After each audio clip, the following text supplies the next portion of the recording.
안녕하세요. 프로그램 돈사입니다. 자, 이번 주에 이슈가 있었죠. 그래서 한번 얘기 좀 나눠보려고 가져왔습니다. 우선 얘기 나누기 전에 이게 무슨 이슈냐.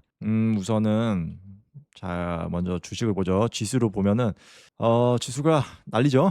난립니다. 그래서 저도 이제 국내장 같은 경우 위험 관리 해놨고 지수 위주로 거래하다 보니까 일단 다 지금 청산이 됐어요. 그래서 수익이 조금 난 것도 있고 못 난 것도 있고 그리고 저는 금액은 시드는 작으니까 큰 피해는 없었습니다. 근데 지금 주변에서 피해를 보신 분들이 좀 있어요. 그래서 주가가 다시 빨리 올라서 좀 회복을 하기를 좀 바라겠습니다. 자, 그래서 보면은 계속 내려가다가 이제 다시 올라가고 있죠. 근데 이게 너무 급변하잖아요. 그래서 좀 이상하잖아요. 그래서 왜 그런지 제가 검색을 해 봤어요. 그래서 검색해서 좀 여러 가지 정보들이 있었는데 그중에 가장 이슈가 됐던 정보를 가져왔습니다. 그래서 저는 자동화 매매나 퀀트하는 입장으로서 한번 투자에 관련돼서는 초보니까 초보자 입장에서 한번 같이 이야기를 나눠보려고 가지고 왔어요. 자, 그럼 지금부터 한번 얘기를 나눠보겠습니다. 우선은 제목을 보면은 25살이 세운 헤지펀드 한 달 만에 끝났다라고 되어 있어요. 상반기에 439% 수익을 봤대요. 근데 전량 강제 청산에 당했다고 합니다. 여기에 나오는 주인공은 레오폴드 아셴브레너라는 분이세요. 이제 주인공이라고 부를게요. 뭐냐, 이분 누구냐? 15살에 고등학교를 졸업했다고 해요. 그러니까 머리는 굉장히 좋나 봐요. 그래서 컬럼비아대 수석 졸업을 했고 경제학과 수학 통계를 전공을 했다고 합니다. 그리고 만 25살이고 독일 출신의 부모는 둘 다 의사라고 해요. 집안도 잘 사나 봐요.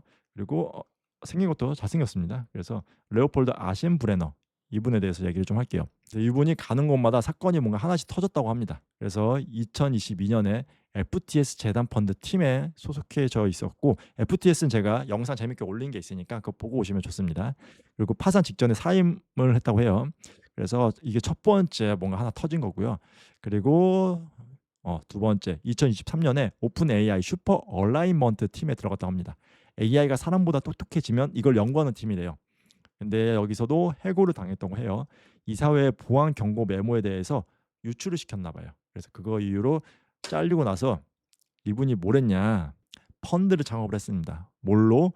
165쪽 글 하나로 3,200억을 모았는데 본인이 작성한 에세이를 배포를 하고 그걸 가지고 이제 뭔가 창업을 시작을 한 거예요. 그러면은 이게 뭐냐면요. 2027년 AI가 AI를 연구한다. 그래서 실리콘밸리 필독서가 된 굉장히 유명한 에세이라고 합니다. 그래서 이분은 투자 경력은 없대요. 그냥 앞에서 봐도 그냥 FTS에서 그런 거 뭔가 운영을 하고 그리고 뭐 AI 가서 뭐 AI 관련된 연구하고 본인이 뭔가 펀드 매니저가 돼서 투자금을 막 운영하거나 이런 경험은 없어요. 그럼에도 불구하고 2024년 말 창업을 하는데 225 밀리언이죠. 약 3,200억 원을 예, 투자를 받게 됩니다. 그래서 스트라이프 콜린슨 형제 등이 투자했다고 하는데 스트라이프가 그거예요. 모르시는 분 많을 테니까 잠깐 설명드리면은 우리가 카드 결제할 때 있잖아요. 쉽게 설명드리면 페이팔 아시죠? 페이팔 같은 회사입니다. 근데 이게 좀 더 개발자들 기업에서 좀 많이 써요. 왜냐하면 이거를 본인의 자사 플랫폼에 결제 시스템으로 많이 넣습니다. 그래서 스트라이프가 한국에도 들어오려고 했다가 무슨 이유론지 한국 올려다가 다시 발을 뺐어요. 그래서 한국 기업들도 많이 쓰긴 하는데 해외에 법인 세워서 스트라이프 기능을 좀 많이 쓰긴 해요. 해외 유저들 결제시켜야 되니까요. 그래서 스트라이프 이걸 창업자겠죠? 콜리스 형제면요. 그래서 창업한 분들이 여기다가도 투자를 했다고 해요. 그럼 뭐 때문에 그렇게 투자를 많이 받았냐?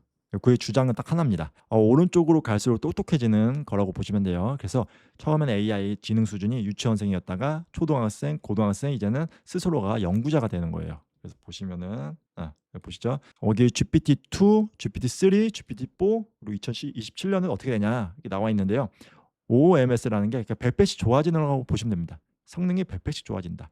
그래서 지금 AI 지능이 엄청나게 좋아져 가지고 2027년쯤에는 자동으로 뭔가를 다 검색 분석을 하고 설계 뭐 코딩부터 해서 그냥 뭐 회사에서 할 수 있는 업무는 그냥 다 하는 거예요. 그게 2027년에 이렇게 도래한다. 그거를 좀 보여주는 에세이인가 봐요. 자, 그래서 그거에 대한 이제 그림이었고요. 그래서 이걸 계속 주장을 한 겁니다. 그래 가지고 이분이 이걸 가지고 저렇게 투자 봐서 그러니까 펀드 자산들을 어떻게 운영을 했냐 보면은 우선은 이분이 지금 성과가 2026년 상반기에 439%였어요. 그 설정 이유 저렇게 에세이를 내고 투자를 받고 뭔가 상품들을 설정하고 난 이후에는 약 1000%의 수익률 내는 겁니다. 엄청난 거죠. 미친 거죠. 저 큰 규모를 가지고 저렇게 낸다는 게 쉽지가 않은데 대단합니다. 자, 그래서 그럼 이분이 어떤 식으로 이렇게 투자를 했냐? 지금 설명드리는 거는 우리 자동화 매매하는 우리 프로그램 동산 구독자분들도 많이 설계를 하고 계시죠. 선물하시는 분들을요. 그래서 투자를 모르시는 분도 계시니까 저도 뭐 투자 초보자이기도 하고 초보자의 눈높이에서 설명을 최대한 드려볼게요. 우선은 샀다 롱. 롱은 뭐냐면요. 이렇게 차트가 있으면은 막 이렇게 주식이 올라요. 주가가 막 오릅니다. 그럼 나는 이 오르는 쪽에 베팅을 하는 거예요. 그럼 오를수록 저는 수익률이 플러스인 거예요. 이거를 한 거고요. 그리고 팔았다. 숏은 뭐냐면요. 이게 주가가 막 빠져요. 그래서 저는 나 이거 좀 떨어질 것 같은데 떨어지는 쪽에 베팅하는 거예요. 떨어질수록 저한테는 수익이 나는 겁니다. 이런 식으로 하는 겁니다. 그래서 보면은 이분이 포지션을 잡은 게 산 거는 전기 메모리 데이터 센터 AI를 굴리려면 반드시 필요한 병목 이 상품들은 자기가 올라가는 쪽으로 다 베팅을 해놓은 거예요. 그리고 반대로 판 쪽은 소프트웨어, 대형 반도체, 그래서 소프트웨어 관련된 곳들은 다 이제 파는 쪽으로 숏을 쳐놓은 겁니다.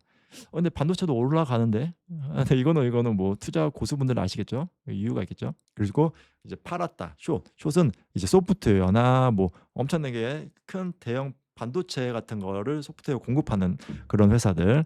그래서 이거는 이미 AI 수혜가 가격이 다 들어갔다고 뭐 본다 해서 떨어질 거다 해서 그쪽에 베팅한 겁니다. 그래서 롱숏 전략을 취한 거고 이제 오를 것과 내릴 것에 양쪽으로 건다. 이렇게 보시면 됩니다. 그래서 보면은 골드러시 때 진짜 돈 번 사람은 금 캔 사람이 아니라 곡괭이를 판 사람이다. 이렇게 생각하시면 되세요. 적절한 비유였죠. 자, 그러면 왜 하필 전기였냐? 먼저 가로가 연도고요. 세로가 미국 연가 발전량이에요. 그래서 이 그림에 대해서 잠깐 설명을 드릴게요. 보시면은 이때 연수고요. 90년, 95년, 2000년, 2025년이에요. 이때 그 점선이니까 이제 미래지향적으로 좀 표현을 해놓은 거예요. 보면은 미국의 전기 발생량이에요. 그래서 전기를 사람들이 가면 갈수록 많이 쓰니까 전기 발생량을 계속 더 많이 발생시켜야 될 거고 그러려면은 전기 관련된 기술들이 계속 좋아져야겠죠. 근데 보면은 너무 느리다는 거예요.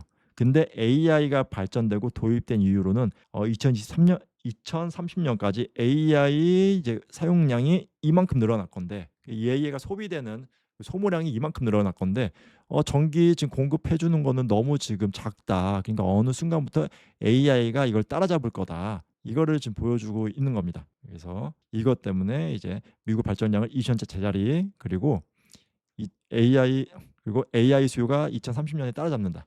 그리고 발전소는 몇 년 걸린다. 그래서 저걸 보고 저 주인공이 포지션을 저렇게 잡아놓은 거예요. 뭐 여기까지 하면 뭐 이해되시죠? 그러면은 어느 종목들에 많이 베팅을 했냐? 그것도 일단 인터넷 검색하니까 나오더라고요. 보면은 5개 종목에 76%를 베팅했다고 해요. 그러니까 특정 종목들에 그냥 뭐 다 넣어놓은 거네요. 다 넣어놓은 거고 보면은 볼륨 에너지, 발전 전력 관련된 회사에 22.8% 그리고 샌디스크 메모리 저장 AI 돌리려면은 당연히 메모리 저장 이런 것들도 필요해서 저쪽에 넣은 것 같아요. 그리고 샌디스크 메모리 저장 이쪽에도 18.8%뭐 하드 메모리 뭐 그런 것들 때문에 해놓은 거겠죠. AI 굴리려면 필요하니까요. 그리고 코어 위브 GPU 클라우드 AI를 빠르게 계산시키려면 GPU 서비스도 필요하니까 이쪽에도 넣었나 봐요. 그게 14%. 그 아이랜 데이터 센터 서버나 GPU들이 들어가야 될 그 창고 같은 곳 거기 관리하거나 개발하는 그 회사들 그쪽에다가도 10%씩 넣어놨다고 합니다. 그래서 이렇게 좀 가지고 있는 거를 좀 볼 수가 있고요. 자, 계속 보자. 근데 문제는 저렇게 가져가고 잘 오르면 상관없어요. 근데 7월 핵심 종목이 반토막 납니다. 세 종목이나 반토막이 났다고 해요. 6월 말 주가를 100점으로 보고요. 6월 말 주가 100점. 여기 기준으로 밑으로 가면 손해인 거예요. 보면은 샌디스크 볼륨 에너지 코어 위브 지금 베팅을 많이 해놓은 상위권 종목들인데 이게 지금 주가가 올라가는데 오히려 주가가 떨어졌습니다. 그래서 코어 위브는 마이너스 39%, 볼륨 에너지는 마이너스 46%, 그리고 샌디스크는 마이너스 55%. 이상하죠? 분명히 저 에세이대로라면은 이거 올라가야 돼요. 이거 전기나 뭐 관련된 GPU나 뭐 데이터 센터 이런 것들을 개발하고 지원하는 회사인데 오히려 지금 AI 시대임에도 불구하고 종목들 등락률이 떨어지고 있는 겁니다. 이상하죠? 여기서 지금 반토막이 날 거고 그리고 쇼친 종목도 역으로 등락률이 올랐어요. 이러면 안 돼요. 그래서 보면은 기준점을 봐서 어도비만 봐도 28.5%가 지금 올랐다고 합니다. 그래서 좀 이상하죠? AI가 다 해줄 거라고 하니까 소프트웨어 관련된 종목들은 등락률이 떨어질 거다. 그걸 고려를 해서 이제 떨어지는 쪽에 베팅을 해놨는데 오히려 올라간 거예요. 그 종목들이요. 이러면 안 되죠. 이러면 문제가 있는 겁니다. 자, 그래서 이게 또 한 번 더 쉽게 설명드리면은 만약에 본인이 이 똔똔으로 가지고 가려면은 여기서 만약 선물 거래라는 걸 해요. 그러면은 떨어지잖아요. 그러면은 나 이 종목 떨어질 거라고 보니까 여기다가 떨어진 쪽에 베팅을 해놔야지 이렇게 하나 잡아 놓습니다. 그리고 또 다른 종목은 올라갈 거라고 생각하니까 올라가는 쪽에 내가 베팅을 좀 해야지. 그래서 이런 식으로 가져가요. 그럼 이렇게 가면은 양방향으로 돈을 버니까 참 좋습니다. 참 좋아요. 근데 지금 이 형태로 보면은 내가 이 내려가는 쪽에 베팅을 했는데 오히려 이게 지금 올라갔습니다. 이게 소프트웨어죠. 올라갔어요. 그리고 또 이제 올라가는 쪽에 베팅을 했는데 반대로 또 내려갔어요. 베팅이 그래서 반대입니다. 그래서 이쪽은 여기 보면은 정상적으로는 이렇게 가야지 양쪽에 수익을 벌어요. 근데 지금 이거는 정상적으로 안 가고 반대로 서로 반대로 가니까 여기서도 손실, 여기서도 손실. 그러니까 양쪽으로 손실이 나는 겁니다. 지금 그 상태인 거예요. 근데 이거 원래 롱숏 배팅이라는 거 자체를 자동화 맵에서 쓰시는 분들이 좀 있으세요. 이거 왜냐면은 최대한 손실을 면하려고 좀 쓰거든요. 그걸 잠깐 예로 들어보면은 저 투자를 잘 모르기 때문에 그냥 이제 자동화 매매에 있어서 기술적인 것만 잘 설명드리면은 만약에 종목이 나는 숏으로 베팅하고 싶어요. 숏. 그러면 내려가는 쪽에 베팅할 거예요. 근데 혹시 모르잖아요.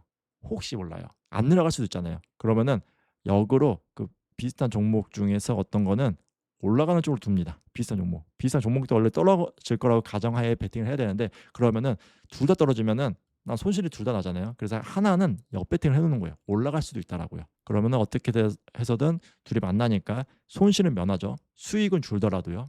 그래서 이 방식으로 많이 합니다. 근데 이거 같은 경우는 지금 양쪽 다 손실을 본 거라고 볼 수가 있겠죠. 자, 그러면은 왜 죽었냐? 우선은 이 주인공분이 레버러지로 들어갔대요. 레버러지 모르시는 분들 계시니까 설명드리면은 여기 되게 재밌는 도형 가져왔어요. 이 그림부터 보죠. 레버러지를 일로에 그냥 없이해요. 그냥 일반적인 주식 사는 겁니다. 그래서 제가 실제로 산 종목이 1,000만 원이라고 하면은 여기서 주가가 빠지면은 생긴 손실이 300만 원이라고 해요. 그럼 남아있는 돈이 700만 원인 거예요. 그래서 보면 버틸 수 있는 하락폭은 마이너스 100%까지예요. 만약 마이너스 100%까지 떨어지면은 여기 50까지밖에 안 나와 있는데 저는 빵원이 되겠죠. 그래서 마이너스 50이면은 500만 원. 근데 만약에 여기서 자 레버리지도 올려볼게요. 2배로 올립니다. 그러면은 마이너스 1,000만 원 되는 거죠. 그래서 나한테 남아있는 돈이 빵원이요. 50%까지밖에 주가 하락이 안 했는데도요. 왜냐면 2배니까요. 그래서 레버리지가 1일 때는 50% 빠지면은 반은 남아 있어요. 근데 레버리지 2배니까 주가 움직이는 게 실제로는 저는 2배씩 움직인다고 가정하고 베팅을 한 거예요. 그래서 이런 상품들이 있어요. 그래서 여기는 마이너스 50만 돼도 2배니까 여기 이 곱하면은 마이너스 100이랑 똑같아요. 그렇기 때문에 빵원입니다. 이렇게 되는 거예요. 그리고 나서 마이너스 3배 하면은 오히려 증권사에 줘야죠. 이렇게 되는 거예요. 그리고 이거를 30% 정도로 낮추면은 딱 100만 원만 남아요. 근데 레버러지를 4배로 하면은 남는 게 마이너스 200이에요. 오히려 물어줘야 돼요. 그렇기 때문에 레버러지가 굉장히 위험합니다. 잠깐만 움직여도 이건 몇 배로 움직이기 때문에 저한테 오는 피해는 그만큼 몇 배가 곱해져야 돼요. 그래서 레버러지 4배로 들어갔다고 하네요. 그래서 볼게요. 그래서 버틸 수 있는 하락폭 이런 식으로 계산이 나와 있는데 수학적인 거는 헷갈리니까 1배면은 마이너스 100% 그래야지 0이 되는 거예요. 그리고 2배면은 레버리지가 2배면은 마이너스 50% 그리고 3배면은 33% 그리고 4배면은 마이너스 25% 하락폭이 7월에 실제로 이 하락폭이 지금 온 겁니다. 와가지고 저 주인공분이 보유하고 있던 종목들이 다 청산이 돼요. 다. 그래서 이때 문제가 심각해지는 거죠. 그래도 우리가 생각해 보면은 전기 수요량 그러니까 회사들이 AI 돌려니까 전기 더 내놔 막 이럴 거잖아요. 그러면은 전기 회사들 당연히 돈 많이 벌고 할 텐데 근데 왜 반대로 떨어지고 그런 거지? 좀 이해가 안 가는 거죠. 자, 우선은 계속 설명하면은 그래서 파는 시점을 내가 못 정합니다. 이게 문제예요. 저분 주인공분이 넣으신 분이 파는 시점을 정할 수가 없습니다. 그래서 마진콜 당한 거예요. 청산 당한 겁니다. 그래서 담보가 모자라면 증권사가 연락을 해요. 너 지금 통장에 돈이 없다. 너 레버러지 4배 하지 않았냐. 너 잠깐만 떨어졌지만 네 통장에는 지금 다 떨어진 거 똑같다. 돈 채워놔라. 안 그러면 청산시키겠다. 그래서 마진콜이 발생을 한 거고요. 그 다음에 강제 매도를 당합니다. 내 의사와 무관하게 지금 가격이 판다. 이게 청산당한 거예요. 그리고 내가 팔아서 가격이 더 빠짐. 무슨 말이냐면은 내가 정말 많은 금액을 가지고 있잖아요. 저분 투자 단위가 다르잖아요. 근데 그게 이렇게 딱 팔려버리면은 그게 시장에 영향을 주고 다른 사람들도 너도 나도 다 팔 거잖아요. 그러니까 도미노 현상이 막 발생을 합니다. 그래서 내가 팔아서 가격이 더 빠짐. 한 종목을 너무 많이 들고 있으면 파는 행위가 가격을 오히려 깎는 쪽으로 가는 거죠. 그래서 다시 또 마진콜이 발생을 해요. 또 담보가 부족해져요. 강제 매도를 당했으면은 그 남은 종목이라도 있겠죠. 근데 그것까지 또 영향을 미쳐서 또 팔려요. 그럼 또 마진콜이에요. 이렇게 연쇄작용이 발생을 하는 겁니다. 그래서 다시 1번으로 돌아가요. 이런 문제가 있어요. 근데 이게 우리가 이제 자동화 매매 관점에서 보자면은 백테스트 할 때는 이러한 과정까지 설계해서 돌리시는 분들 별로 없거든요. 그래서 자동화 매매를 돌릴 때 선물 쪽으로 가져가면은 수익을 잘 못 내는 이유가 이런 경우의 수까지 따지지 않았기 때문에 그런 경우가 많아요. 그래서 제가 항상 얘기하는 게 위험 관리 무조건 해놔라, 위험 관리. 그래서 잠깐 딴 얘기를 했고, 그래서 원할 때 원하는 가격에 판다고 가정하니까 이런 문제들이 생기는 거라고 보시면 됩니다. 자, 근데 보면은 해지가 아니었다. 샀던 것은 전력, 메모리, 데이터 센터 더 크게 흔들리는 종목이었고요. 그리고 보험으로 든 거, 이거 이분도 이게 양쪽으로 베팅해가지고 좀 손실을 주려고 했지만은 그게 지금 안 됐잖아요. 보험으로 든 거, 엔비디아 뭐 이런 쪽으로 하락 베팅 2.3조 원 이런 식된 거죠. 그래서 사실 같은 편이에요. 둘 다 AI 돈 쓰냐? 그래서 하나에 걸려 있었다라고 볼 수가 있습니다. 그래서 비율을 보면은 우상과 장하에 나눠 투자하고 분산했다고 믿는 것이었어요. 비가 안 오면 둘 다 죽는 거죠. 여기서 여기 전문가 표현을 보면은 해지한 척하는 극도로 한 방향이 포트폴리오예요. 결국에는 물론 소프트웨어는 그럴 수 있다고 쳐요. 그렇지만은 이제 뭐 그 소프트웨어를 지원하는 그런 AI 회사들이나 전력 메모리 데이터 센터 회사들이나 결국에는 AI를 원하는 사용자들의 수요가 있어야 되잖아요. 공급도 있어야 되고요. 결국에는 둘 다 아무도 찾지 않으면은 둘 다 그냥 꼬그라진다는 거죠. 그래서 그래서 결국에는 저 주인공이 산 종목들이 결국은 AI 관련된 것들이었어요. 소프트웨어도 AI 영향을 받고요. 뭐 데이터 센터 전기회사 다 AI 영향을 받아요. 그러니까 한마디로 저 포트폴리오 분산 투자가 아니라 그리고 뭐 양방향 베팅으로 해서 좀 안전하게 가져려고 했던 그런 해지 전략이 아니라 오히려 같은 한 종목으로 보고 있다는 거죠. 전문가들 의견은요. 저 결국에는 다 AI 관련된 거 아니야? 다 한 종목 아니야? 이렇게 보고 있는 거라고 합니다. 그렇기 때문에 저런 식으로 양방향 베팅을 했음에도 양쪽으로 다 손해를 본 이유가 이런 경우라고 해요. 그래서 지금 저 많은 금액들이 저렇게 청산을 당해가지고 이 사태가 벌어졌구나. 이게 도미노 현상으로 해서 국내 장에도 영향을 미쳤구나라는 거를 좀 알 수가 있죠. 보면은 살려보려고 노력을 했다고 해요. 엔트로피 지분까지 내놨다고 합니다. 그리고 단일 블록딜. 그래서 미국 포지션 전부 롱숏 묶어서 한 번에 다 그냥 넘기려고 했다고 합니다. 시타델이 샀대요. 이게 할인가로 좀 싸게 샀나 봐요. 그래서 원래는 64조 원의 그런 규모의 자산이 있었는데요. 지금은 저렇게 다 팔리고 해서 14조 원 정도가 남았다고 합니다. 그리고 전량 청산. 그래서 공개된 주식 포지션 기준으로 대부분 다 전량 청산을 했다고 해요. 근데 재밌는 거는 다 팔았더니까 주가가 다시 올랐어요. 분명히 저 주인공도 엄청나게 큰 손이잖아요. 근데 그 주인공이 팔고 나니까 주가가 다시 올랐어요. 그래서 아이렌, 네비우스, 볼륨 에너지, 샌디스크, 코어웨이브 전부 다 지금 몇십 퍼센트 다시 올랐습니다. 그래서 여기서 뭐 굉장히 많은 루머가 있는데요. 시장이 무서워한 건 주가가 아니라 계속 던질 사람이 있다는 사실이었다는 거예요. 그래서 재밌는 거는 안 갖고 있던 종목도 같이 올랐습니다. 이것도 다 같이 올랐어요. 그래서 회사가 좋아진 게 아니라 강제로 파는 사람이 사라진 거. 그래서 루머가 있어요. 루머가 뭐냐면은 뭐 기사들 보면은 사실처럼 나오는데요. 그러니까 한번 저 주인공이 그 월가에서도 미국에서 굉장히 떠오르는 차세대 워렌 버핏이다 이런 얘기를 많이 들었나 봐요. 그리고 어떤 식으로 어떤 종목들 포지션을 가지고 있는데 그런 걸 막 공개를 하고 나니까 월가의 엄청나게 큰 손들, 엄청나게 큰 기업들이 저 포트폴리오 가지고 좀 장난질 좀 치면은 나 돈 좀 벌 수 있겠다 해서 좀 장난질을 쳤다는 거죠. 그러니까 뭐 주가를 뺐다 넣었다 이런 식으로 해가지고 종목들을 좀 떨어뜨리고 막 그런 식으로 했나 봐요. 그래서 저 청년이 이제 혼자서는 그런 걸 버티지 못하니까 결국에는 필요한 것들 할인가로 팔아버리고 청산시켜가지고 그때 청산된 물량을 미리 가지고 있던 큰 손들은 옆배팅해가지고 큰 돈을 벌거나 뭐 다시 저점에서 다시 들어가거나 뭐 그런 걸 한 거죠. 이게 루머입니다. 루머예요. 그래서 좀 궁금하더라고요. 그럼 저 청년이 결국에는 다 날린 건가? 어떻게 된 건가? 그래서 파산한 거냐 찾아보니까 파산은 아니고요. 상반기에 이만큼 많이 벌어놨는데요. 7월 한 달 동안에 3분의 2가 좀 증발이 된 거고요. 그리고 연초 대비 약 78%. 그래서 아직은 마이너스는 아니다. 근데 예전에 비해서 엄청나게 많이 떨어졌다라는 거라고 합니다. 그래서 진짜로 아픈 거는 강제 청산 당해서 다음 날 20% 30% 반등한 거를 자동화 매매를 돌리는 저도 먹지 못했다는 거예요. 그래서 누군가는 들어갔겠죠.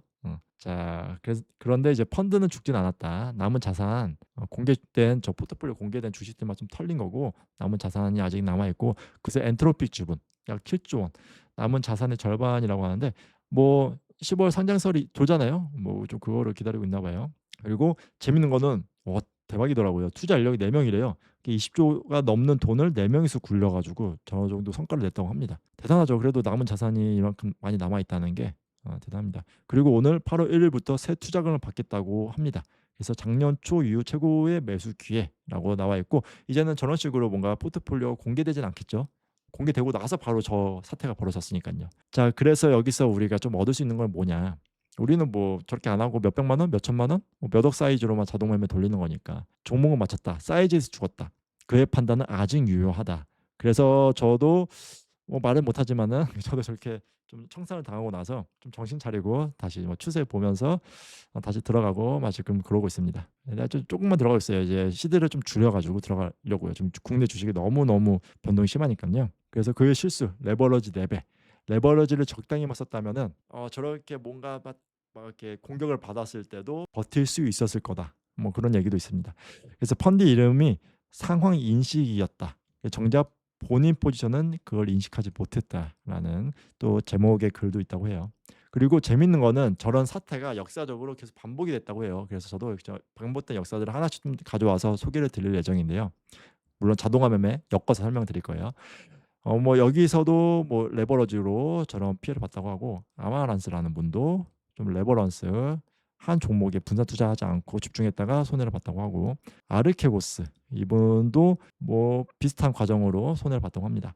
그리고 여기서도 뭐 비슷하게 레버를 썼다가 피해를 봤고요.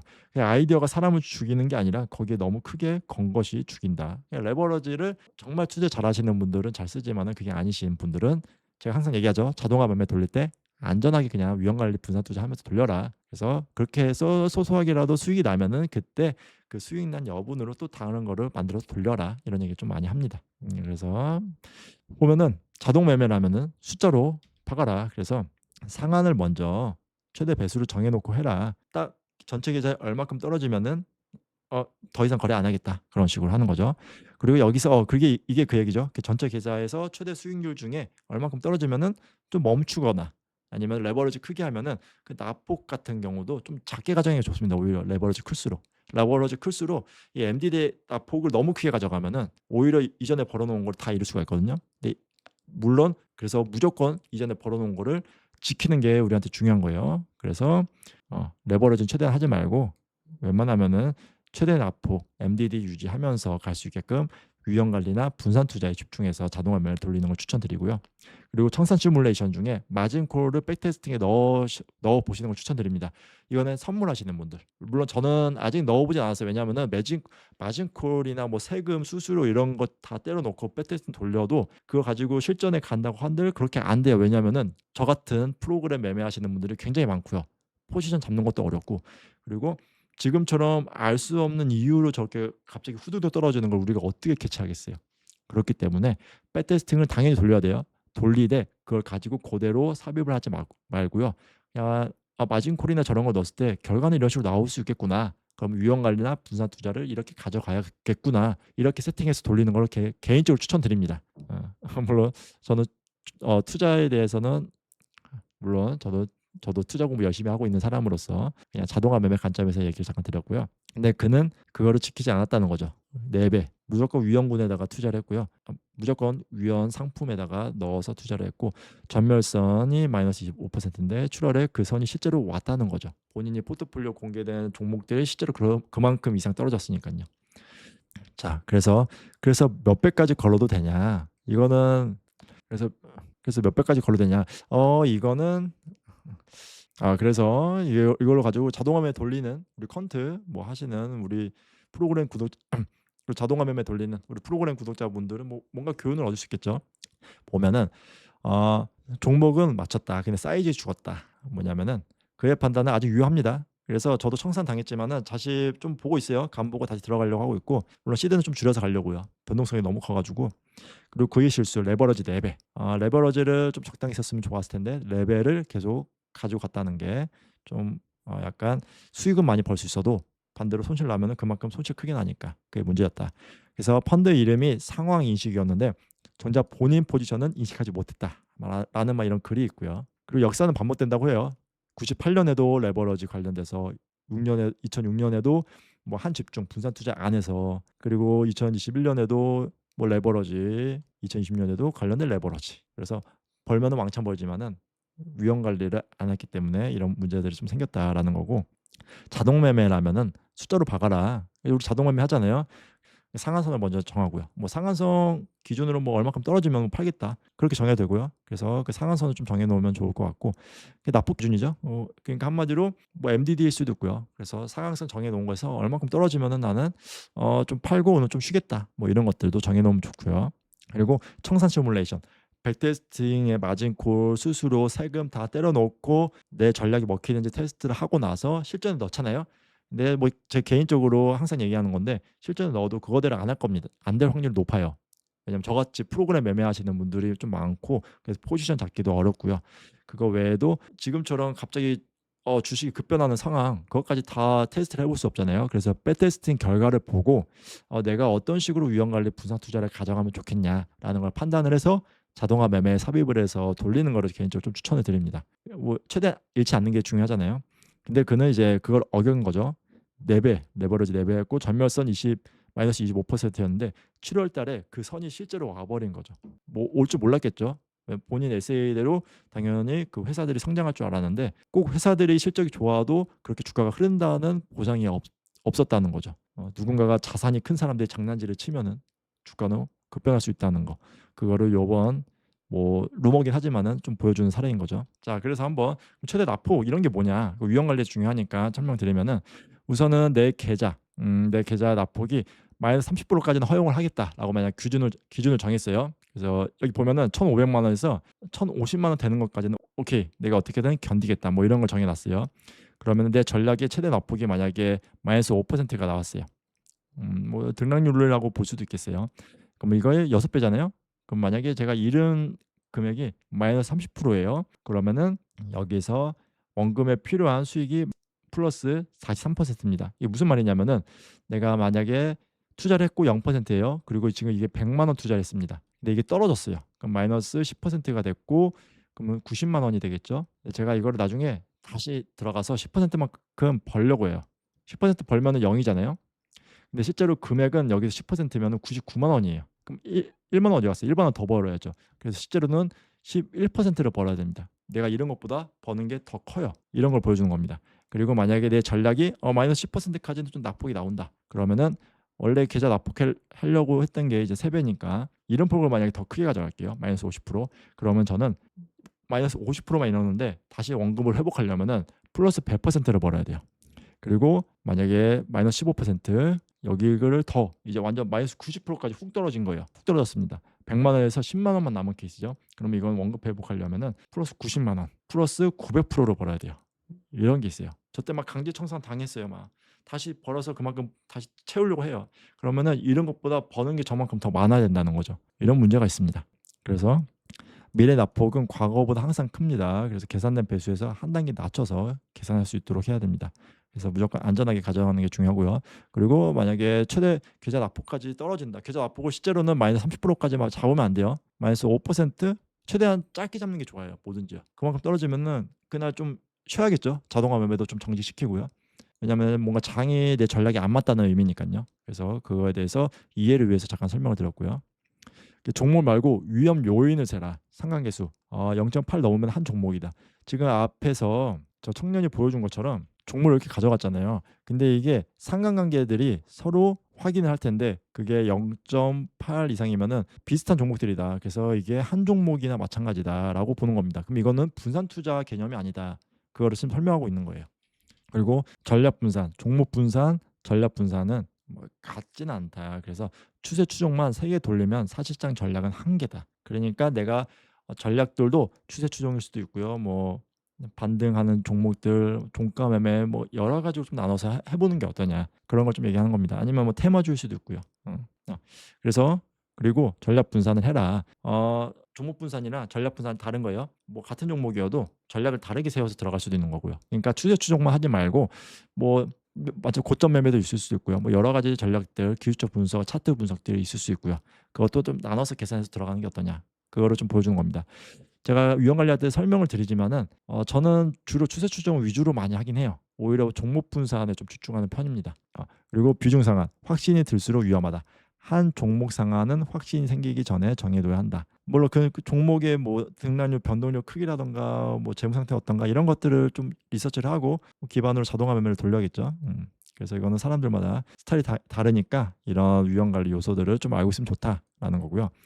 근데 그는 어겼다. 5종목 76%가 전부 AI 투자라는 이유 하나였다. 상관계수, 전략 분산, 비중 상한 그게 하나도 안 들어가 있었다라는 거를 기사들이 얘기하고 있는 겁니다. 그래서 이렇게 했고요. 그래서 오늘 우리가 좀 기억을 해야 되는 게 레버러지는 수익을 곱하는 게 아니라 버티림을 나눈다라는 걸 좀 볼 수가 있겠고요. 물론 잘 벌면 참 좋은 거고요. 못 벌면은 그만큼 잃으니까 나중에 이거를 다시 메꾸려면은 2배 이상의 힘을 내야 된다라는 거고, 그는 종목을 맞추고도 버티지 못하는 케이스다라고 좀 설명하고 있는 겁니다. 저렇게 큰 돈을 굴리는 것도 정말 대단하긴 한데 거기서 위험 관리나 뭐 저런 것들까지도 잘 들어갔으면은 얼마나 좋았을까라는 이야기를 하고 있는 겁니다. 제가 오늘 이야기한 것들은 뭐 딱 초보자 입장에서 그냥 설명을 드린 거고, 이제 자동화 매매 배우는 입장에서 저런 것들 주의해서 해야겠구나라는 인사이트를 얻을 수 있는 시간이었기를 바라겠습니다.